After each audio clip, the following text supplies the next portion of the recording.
tiene que ser expuesto y tiene que ser predicado, muchas personas quieren el beneficio sin el sacrificio. Eso es muy natural. Es muy natural desear frutos sin trabajar la tierra.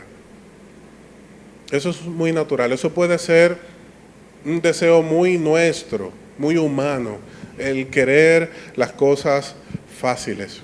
Desear y obtener, desear y obtener. Pero esta no es la dinámica que el Señor nos ha enseñado, por medio de la cual nosotros vamos a obtener los frutos y el desarrollo en esta vida. Desde el mismo génesis de todas las cosas, el Señor dijo: con el sudor de tu frente tendrás que ganarte el pan de cada día, con el sudor de tu frente. O sea, que cuando yo deseo cambiar de carro, yo no le puedo pedir a Dios un carro nuevo. Yo le tengo que pedir a Dios que me ayude en el trabajo para yo poder obtener un mejor carro, una mejor casa, una mejor posición social, mayor holgura.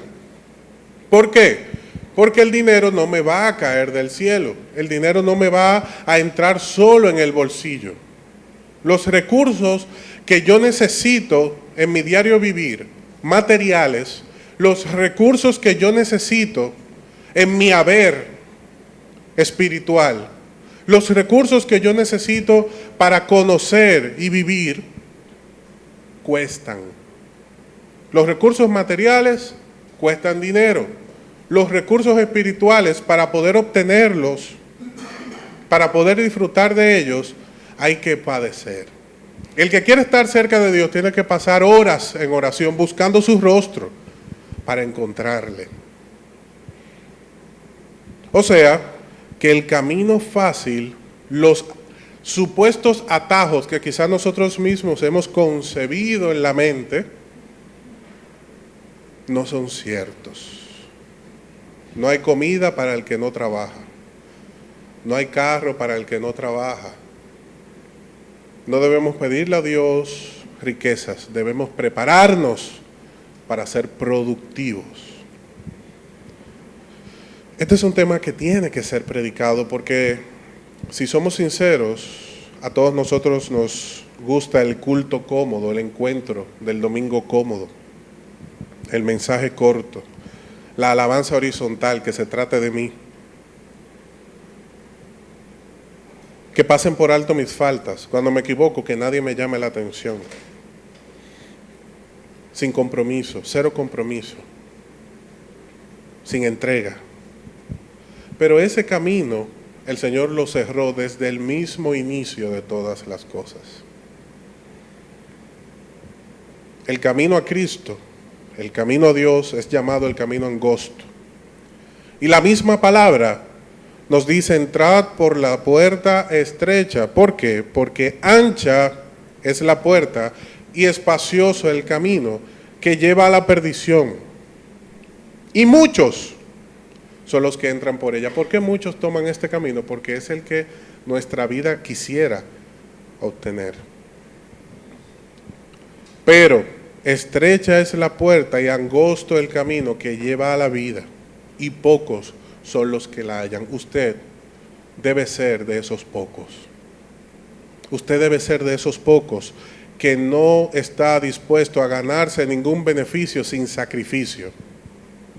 Usted debe ser de esos pocos que están dispuestos a sacrificar su vida para obtener los frutos.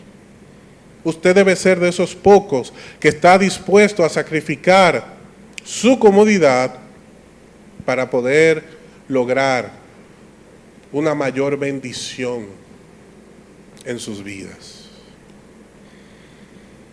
La vida cristiana es un don maravilloso. Repito, la vida cristiana es un don, es un regalo maravilloso. Pero debemos saber lo que implica seguir a Jesús. Yo les invito a que me acompañen a Hechos, capítulo 12, versículo 1. Hechos, capítulo 12, versículo 1.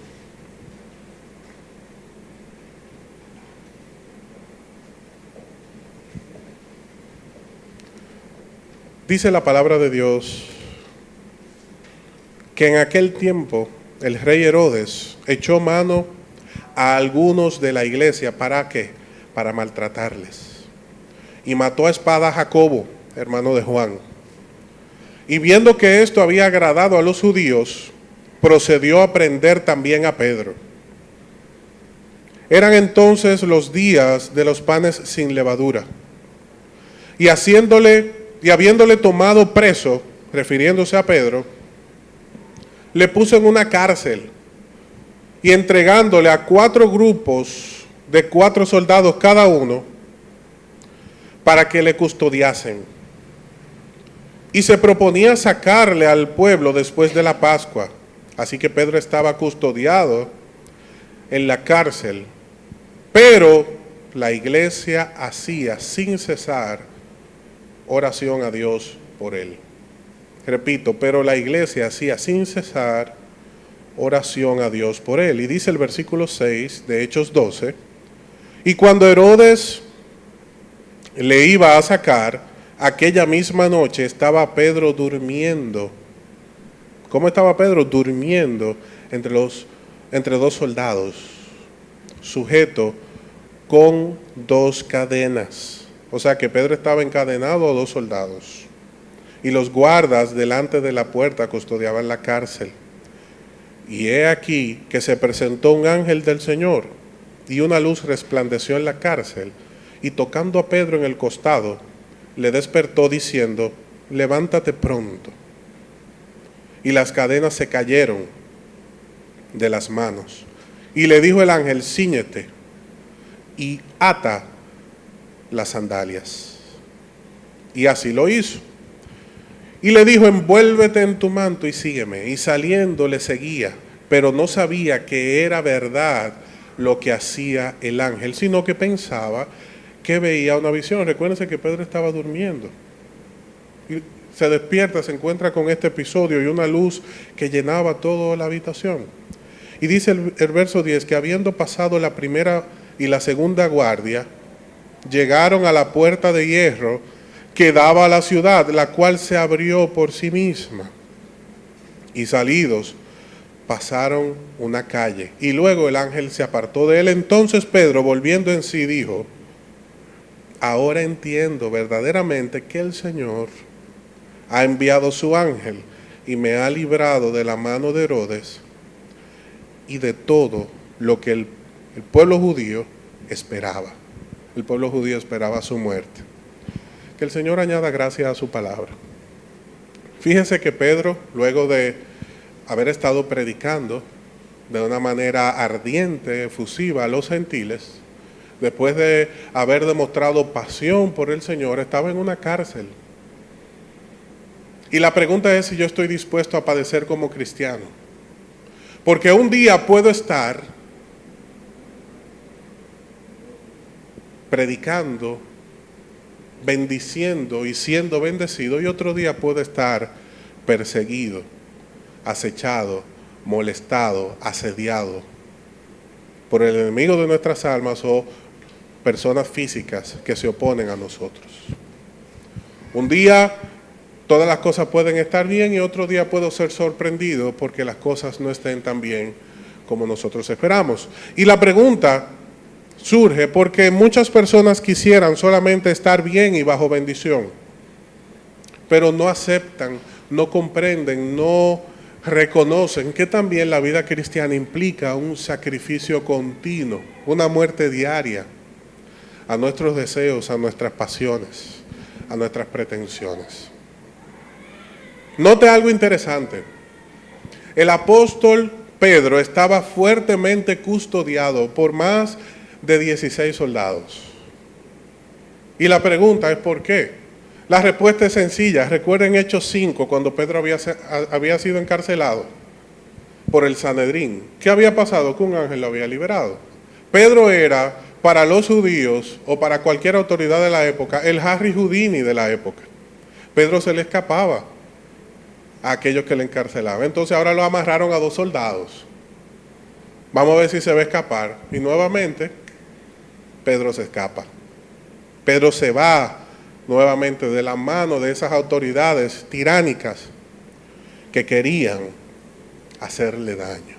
El Señor preservó de una manera milagrosa y singular la vida de su siervo. Este pasaje evidencia una ola de persecución que se había desatado sobre el pueblo. El pueblo de Dios estaba siendo perseguido y esa persecución había llegado tan lejos que habían logrado quitarle la vida a uno de los 12 apóstoles, Jacobo. Fue perseguido por Herodes y Herodes le quitó la vida a uno de los 12 apóstoles y estaba ya atentando contra la vida del apóstol Pedro. ¿Y usted sabe por qué no lo mató? Porque había llegado la noche de los panes sin levadura. Y en ese tiempo no se le podía dar muerte, ni se le podía pasar juicio a nadie.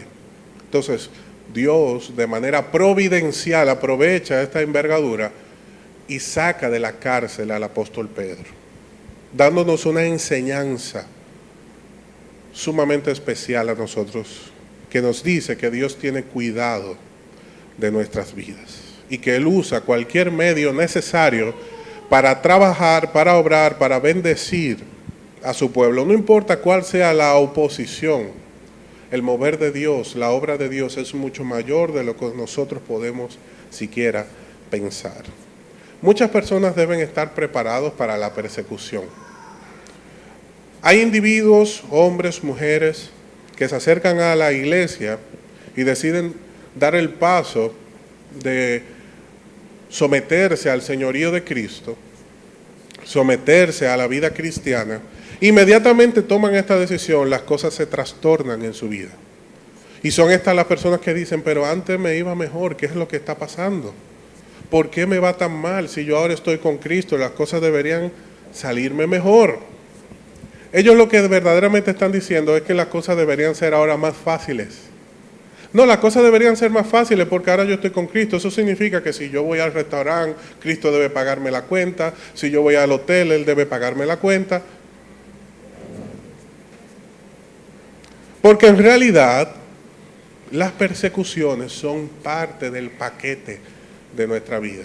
El dolor, la tristeza viene junto a la felicidad, viene junto a los momentos de celebración. Y lo que Jesús quiere lograr en nuestra vida por medio de la obra de su Espíritu es que nosotros aprendamos a lidiar con las dificultades. Muchas personas experimentan la presión de la vida y se hacen una idea utópica de la realidad, de lo que significa ser cristiano. ¿Por qué somos asediados? ¿Por qué somos perseguidos aún siendo cristianos? Porque el enemigo de nuestras almas no descansa. Si usted va a la palabra de Dios en 1 de Pedro capítulo 5, versículo 8, se va a dar cuenta que el Señor nos manda a ser sobrios y a velar. Porque nuestro adversario el diablo anda como león rugiente buscando a quien va a devorar. Por lo tanto, usted y yo debemos aprender a resistir. Usted y yo tenemos que aprender a resistir. Porque en el mundo habrá oposición. Porque en el mundo habrá presión. Porque Dios no le ha prometido pagarle la cuenta a nadie. Usted y yo tenemos que aprender a trabajar y a esforzarnos. El Señor pone un don en sus manos y usted tiene que fructificarlo, ponerlo a producir. El Señor ha puesto una responsabilidad con su familia y su familia tiene que crecer. El Señor ha puesto una responsabilidad cuando le ha dado aliento de vida y su vida tiene que crecer, tiene que multiplicarse. Y lo que nosotros tenemos que aprender es a pedirle a Dios que nos ayude a sufrir, a resistir, a obtener la sabiduría para mantenernos firmes en medio de la prueba. Porque un pastor anciano le enseñaba a unos jóvenes discípulos lo siguiente: Lo mismo que yo les enseño hoy a ustedes. Cuando Dios permite una tribulación sobre tu vida es porque Él quiere que tribulemos.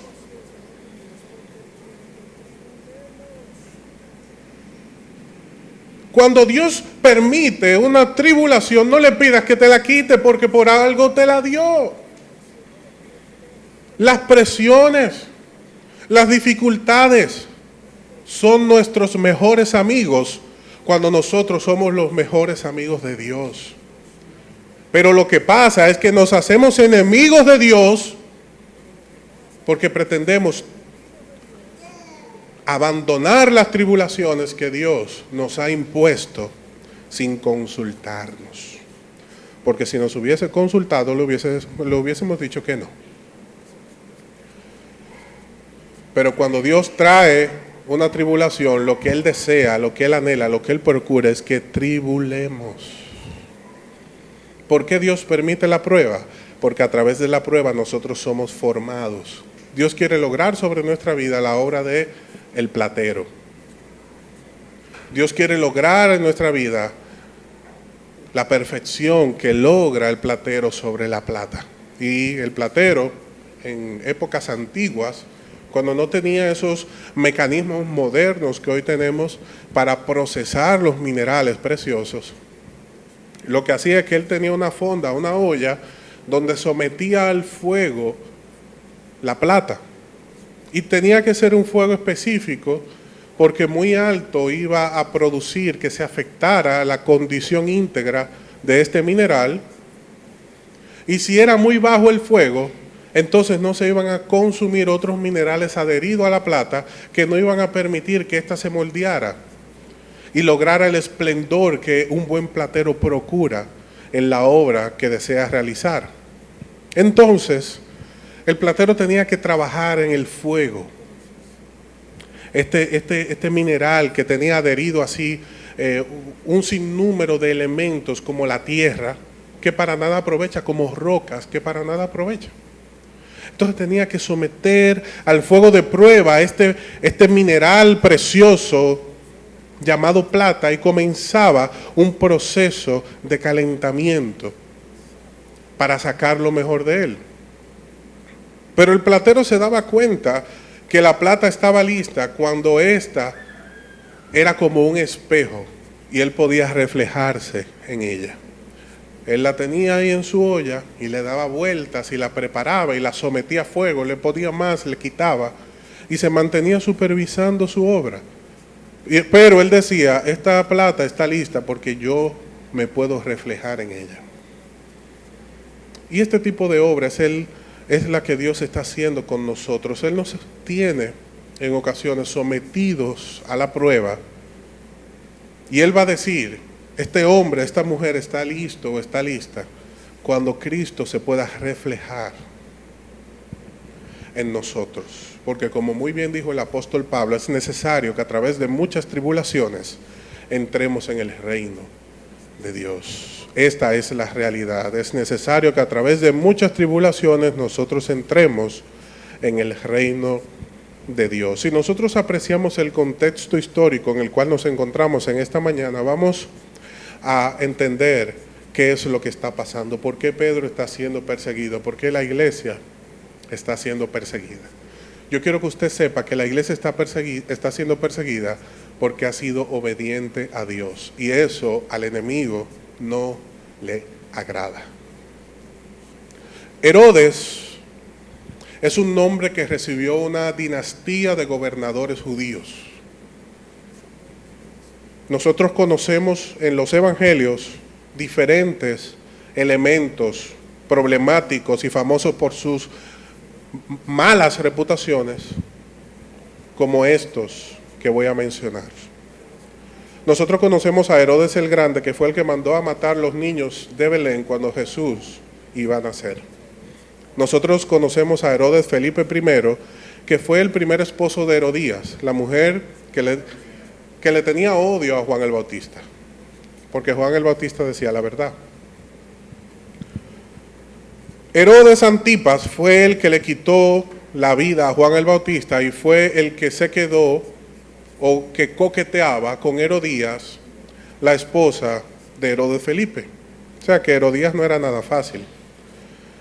Arquelao era otro de la dinastía de los Herodes que fue reconocido en sus días como un pésimo gobernador sobre Judea. También estaba Felipe II, del cual no se habla mucho en la historia recopilada, pero a través de esta sucesión de hombres nosotros llegamos a Herodes Agripa, que no es el mismo que Herodes Antipas. Recuerden que Antipas es quien le da muerte a Juan el Bautista. Pero Herodes Agripa es el que presiona a los cristianos para ganarse el favor de Roma y ganarse el favor de los judíos. De Roma, porque con esto él demostraba que tenía control político sobre el pueblo. Y sobre los judíos, porque había sucedido algo interesante que nosotros estuvimos predicando hace 2 domingos. Pedro y los apóstoles y el resto de la iglesia se abrieron al pueblo gentil. A los judíos esto no le agradó. Ellos dijeron, le habíamos soportado que dijeran que fueran cristianos, pero no le vamos a soportar este coqueteo, esta fraternización con los gentiles. Comenzaron a presionar y cae Jacobo preso, le quitan la vida a Jacobo y el que sigue, ¿quién es? Pedro. Esta confrontación con los cristianos es permanente. La confrontación del cristiano con el mal es permanente. Por eso es que Dios nos manda a nosotros a colocarnos permanentemente nuestra armadura. Acompáñeme a Efesios. Efesios capítulo 6, versículo 12. Efesios 6, 12. Mire lo que dice la palabra de Dios acerca del atavío del cristiano. ¿Cómo debe estar vestido un cristiano? Efesios capítulo 6, versículo 12 dice, porque no tenemos lucha contra sangre y carne, Efesios capítulo sino contra 6, principados, 12 dice, contra huestes, contra potestades, porque no tenemos contra gobernadores contra y carne, Efesios de las tinieblas de este siglo, 12 dice, contra huestes, gobernadores de maldad, huestes espirituales de maldad en las regiones de las tinieblas de este siglo. Por tanto, tomad toda la armadura de Dios para que podáis que resistir. ¿Por qué? Porque lo que Dios quiere que usted, por tanto, tomad toda la armadura, resistir, que usted y yo aprendamos a tribular. ¿Por qué? Porque cuando Dios permite una tribulación es porque quiere que tribulemos. Resistir, en que usted y yo aprendamos a tribular. Por tanto, tomad toda la armadura de Dios para que podáis resistir en el día malo. Aquí él dice, y habiendo acabado todo, tomad, porque esa es la promesa de Dios para que podáis resistir en el día malo, estemos firmes. Dios quiere que cuando usted tribule, esté firme. Entonces el verso 14 dice, estad pues firmes, ceñidos vuestros lomos. Dios quiere que con la verdad y vestidos con la coraza de justicia. Entonces el verso 14 y calzados los pies con el apresto del evangelio de la paz. Sobre todo, tomad el escudo de la fe, con que podéis apagar todos los dardos sobre todo, tomad el escudo del yelmo de la salvación, que podéis apagar la espada del Espíritu, la palabra de Dios, orando en todo tiempo, toda oración y súplica en el Espíritu, y velando en ello con toda perseverancia y súplica por todos los santos. ¿Qué fue lo que hizo la iglesia? Cuando Pedro fue encarcelado, oró sin cesar. ¿Por qué? Porque la iglesia sabía que su lucha no era contra carne ni sangre. Entonces, ¿qué hacemos nosotros en nuestras tribulaciones pleiteando con carne y sangre? Cuando lo que hay detrás de ese problema es una maquinación que se opone a la obra que Dios está realizando en su vida. Herodes el Grande había intentado matar a Jesús. Su hijo mandó a matar a Juan el Bautista. Su nieto decapitó a Jacobo y ahora tenía encarcelado al apóstol Pedro. Herodes es el arquetipo de la oposición que nosotros tendremos como cristianos. Herodes, este ejemplo que nosotros estamos viendo en Hechos 12, es una manifestación de parte de Dios para que nosotros podamos entender cómo opera el enemigo en oposición en contra del cristiano. Por eso Él nos ha dotado de una armadura. Yo les decía que debíamos apreciar el contexto histórico en el cual estábamos, porque entendiendo lo que está pasando aquí con Herodes, con Pedro y la razón de esta oposición, nosotros íbamos a llegar a un punto clave. ¿Por qué el cristiano sufre oposición? Y lo que hemos logrado entender es lo siguiente: el cristiano sufre oposición por decir la verdad.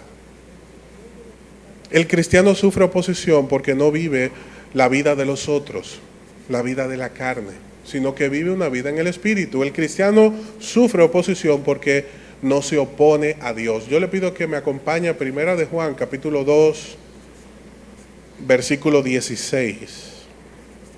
Primera de Juan, capítulo 2, versículo 16. Fíjese por qué el cristiano sufre oposición. Dice la palabra de Dios: porque todo lo que hay en el mundo, los deseos de la carne, los deseos de los ojos y la vanagloria de la vida, no proviene del Padre, sino del mundo. Y el mundo pasa y sus deseos, pero el que hace la voluntad de Dios permanece para siempre. El cristiano sufre oposición porque gracias a la influencia del Espíritu Santo en su corazón, en su mente, se opone a los deseos de la carne, lucha contra los deseos de los ojos y resiste la vanagloria de la vida. Y esto es lo que estaba haciendo la iglesia, y esto fue lo que provocó la opresión, la persecución, tanto de Herodes como del resto de los judíos. Estos cristianos tenían la oposición de los judíos, tenían la oposición de Herodes, pero usted tiene hoy sus oposiciones, usted tiene hoy sus luchas, usted tiene hoy sus Herodes que están procurando ¿qué? Decapitarlo, eliminarlo, dejarlo fuera de funcionamiento. Y lo que este pasaje nos enseña es que el cristiano, cuando sufre oposición, tiene que aprender a orar hasta agonizar. Porque cuando el cristiano ora, el enemigo es anestesiado, callado, enmudecido, apartado, encadenado. Y esto no me lo estoy inventando yo, porque cuando la iglesia estaba orando, el ángel fue a liberar a Pedro en respuesta a esa intercesión. ¿Y cómo se quedaron los soldados? Anestesiados. Y usted dirá: ¿y cómo usted sabe que los soldados estaban anestesiados? Porque el Señor se encarga de decir que cuando el ángel entró en la cárcel, ¿qué sucedió? Resplandeció una luz. ¿A usted le han prendido una luz cuando usted está durmiendo? Usted me va a decir que usted se va a quedar dormido, a menos que esté anestesiado. Pero en condiciones normales, por más profundo que usted duerma, si alguien entra y prende un bombillo, usted se va a despertar. Y esto fue más que la luz de un bombillo.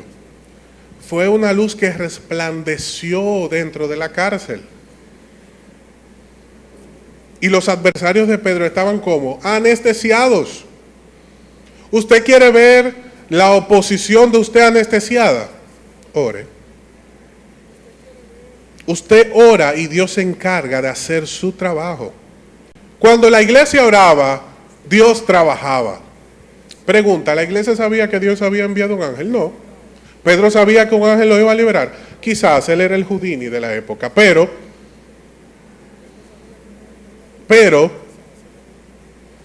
no podemos afirmar que Pedro lo sabía porque no hay nada escrito. Pero Dios estaba trabajando. Cuando usted ora, aunque usted no lo sepa, aunque usted no lo vea, Dios está trabajando. Y Dios está liberando, atando, anestesiando a quien tiene que hacerlo, aunque usted no lo vea. Usted tiene que aprender a orar en los momentos de dificultad, porque cuando usted ora, Dios trabaja. Porque cuando usted ora, Dios trabaja. No trabaja en tu tiempo, no trabaja en mi tiempo, pero trabaja. Porque los discípulos no estaban esperando a Pedro, porque Pedro no estaba esperando ser despertado por un ángel. Pero Dios estaba trabajando tras bastidores, aunque ellos no lo supieran. ¿Qué me enseña esto? Que no importa cuál sea mi dificultad, Dios no me deja solo.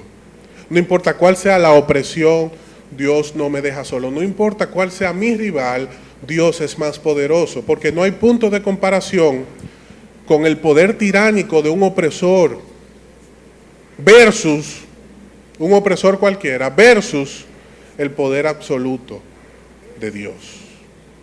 Hay algo que es necesario destacar en esta mañana.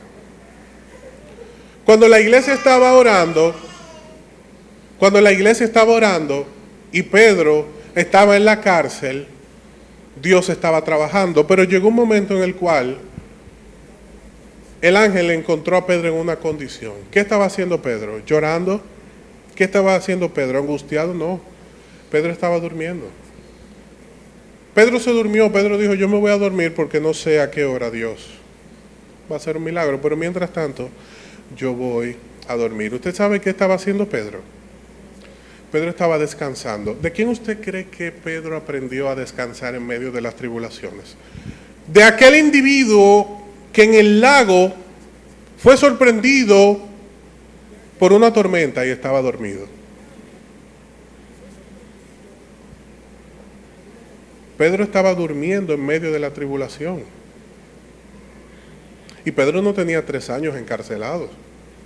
Bajo una situación como esta, ¿usted cree que Pedro no le pasó por la mente que lo podían matar? Acababan de matar a Jacobo. ¿Y quién era él para que no lo mataran? Uno de los 12 había sido decapitado. ¿Usted cree que uno, que lo toman preso junto a su compañero y a uno lo decapitan, y usted va a dormir tranquilo? Explíqueme eso, por favor. Usted va a dormir tranquilo, encadenado a 2 soldados, que no eran 2 primos de Pedro, eran 2 soldados que usted no sabe lo que le habrán hecho, los golpes o las palabras que le hayan propinado, y te va a dormir ahora.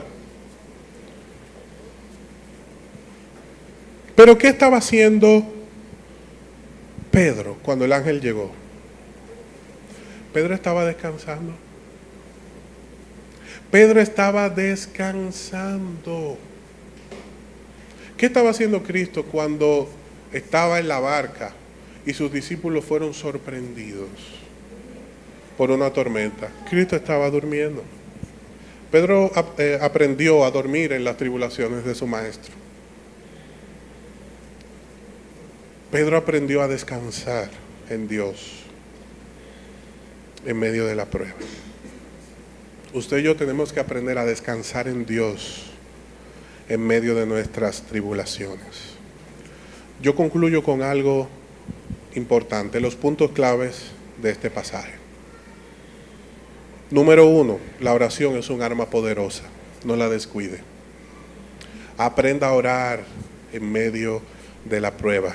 Aprenda a orar cuando usted no sepa qué hacer. Aprenda a orar aunque usted crea que sabe lo que está haciendo. Porque la oración es un arma poderosa que nos abre el entendimiento, que nos proporciona el apoyo de Dios en toda circunstancia de nuestra vida. Número 2, no importa el tamaño de tu problema, Dios es más grande. Nunca olvides eso. Dios no fue pequeño porque Jacobo fue decapitado.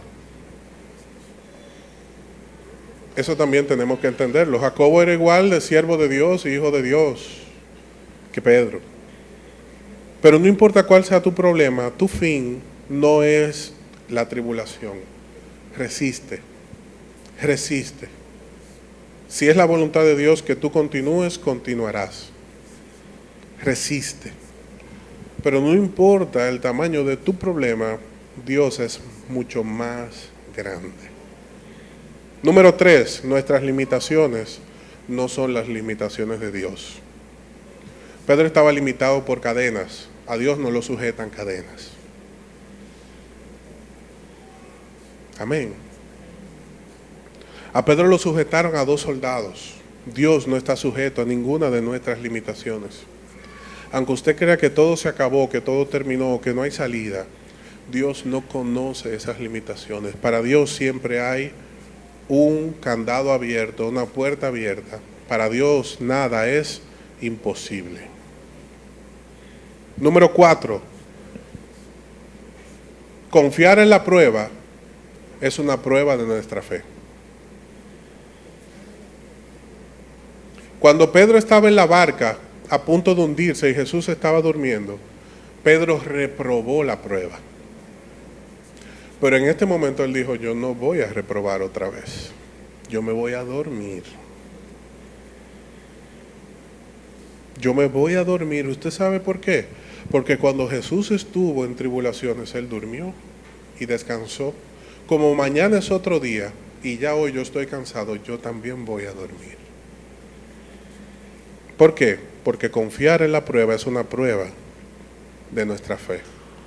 Y número 5, la prueba nos abre los ojos.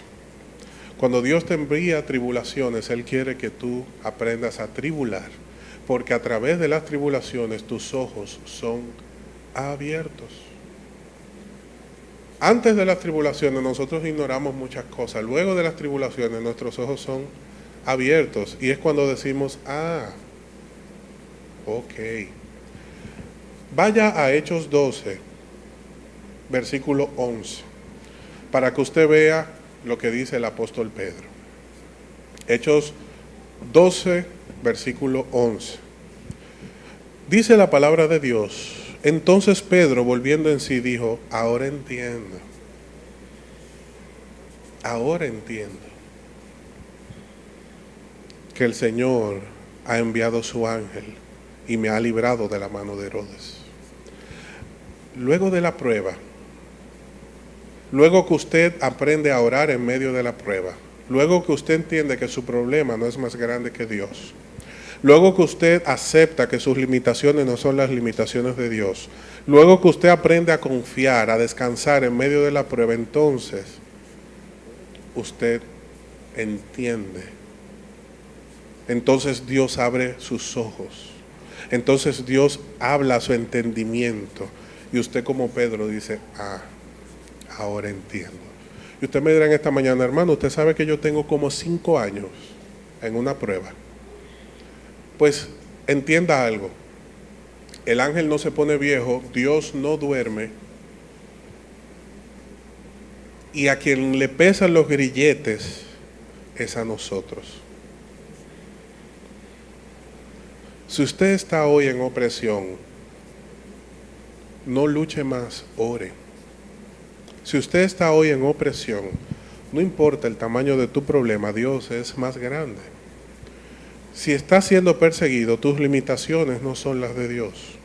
Aprende a confiar, aprende a descansar en Dios, porque la prueba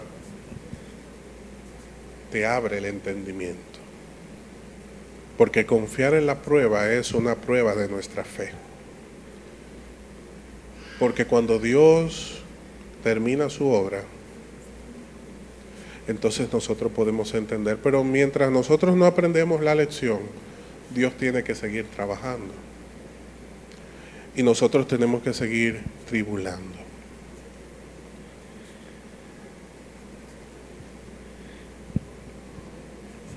El nivel de nuestra discreción limita o amplifica nuestras tribulaciones. Si Pedro no hubiese aprendido esta lección, le hubiese tocado otra tribulación igual. Porque hasta que usted no aprenda a descansar en medio de la prueba, Cristo dice, tú todavía no has pasado el primer curso, Barca 01.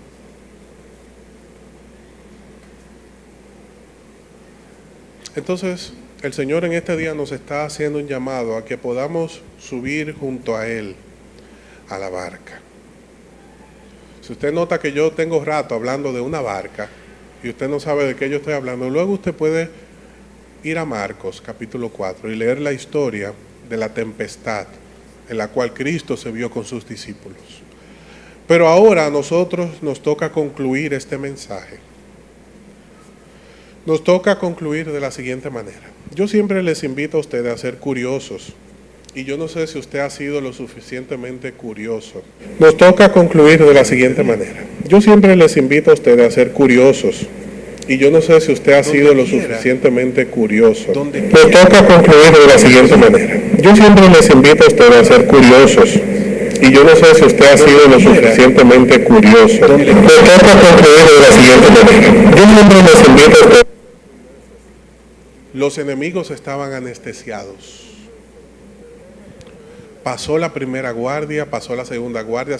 Recuerden que él tenía 4 equipos de soldados, cada uno de 4 soldados, vigilándolo. Él pasó todas estas guardias y ninguno se dio cuenta. Y dice el pasaje que él pasa la primera guardia, pasa la segunda guardia, se abre una puerta, él entra a una calle y caminando por esa calle, el ángel desaparece. Entonces él dice, ahora entendí. No era un sueño, yo creía que estaba durmiendo. Dios me liberó de las manos de Herodes.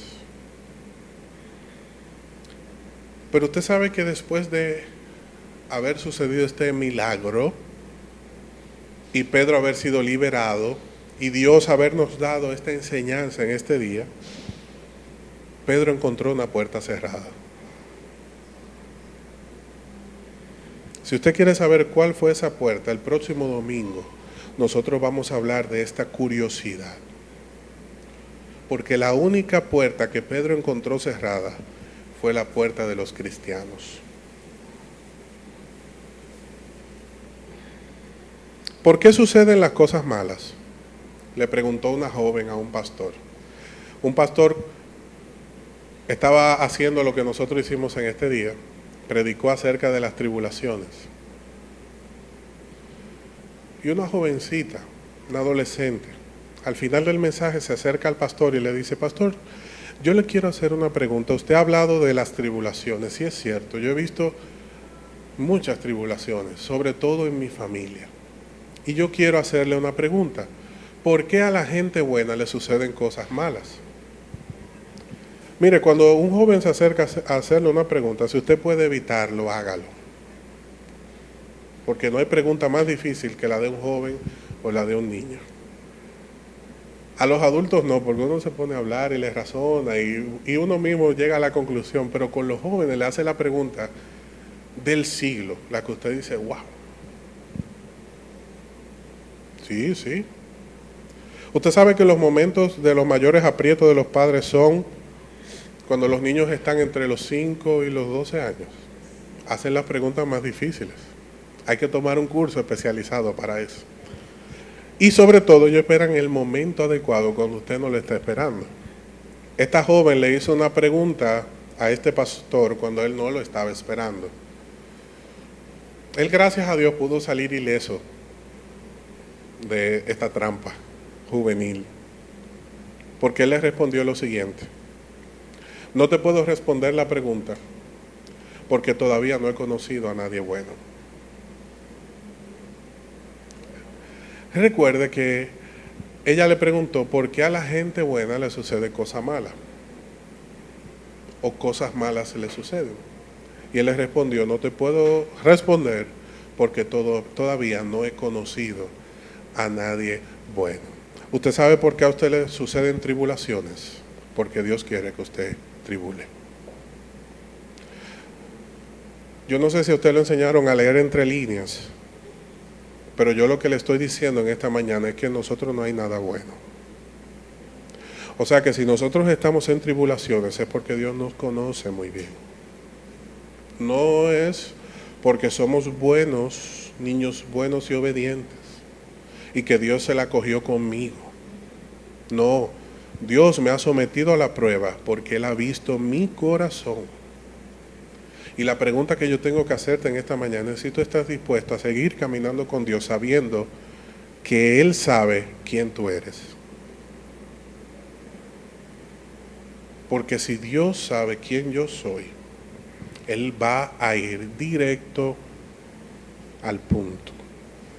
Y va a poner el dedo en la llaga. Y va a colocar los antibióticos y va a colocar la medicina y va a atender la herida, como el doctor que lleva el historial médico de su paciente. Y le va a suministrar medicina, atención y seguimiento mientras esa situación esté ahí. Mientras esa herida esté abierta, Dios va a estar cortando, Dios va a estar cosiendo, Dios va a estar trabajando sobre esa herida. Por eso yo le decía hace un momento que la calidad de tu discreción va a amplificar tu tribulación o la va a disminuir. ¿A qué discreción yo me refiero? A la que usted diga, yo prefiero orar y ser guiado por ti antes que seguir altercando contigo. Padre, te damos gracias en este día por tu palabra. Yo te pido que este mensaje pueda cumplir tu propósito en nosotros. Te pido que todos nosotros podamos sentirnos invadidos por tu palabra y que podamos dedicarnos a meditar en lo que hemos hablado en este día. Que tu palabra con precisión siga operando en nuestras mentes, nuestros corazones. Y que tú nos ayudes a hacer esa iglesia digna de ser llamada iglesia. Que tú nos ayudes a ser esos cristianos dignos de ser llamados cristianos. Que tú sigas obrando a través de tu pueblo. Y que tu pueblo siga escuchando tu voz. Y que esa voz, Señor, se extienda a otros oídos. Y otros oídos sean abiertos.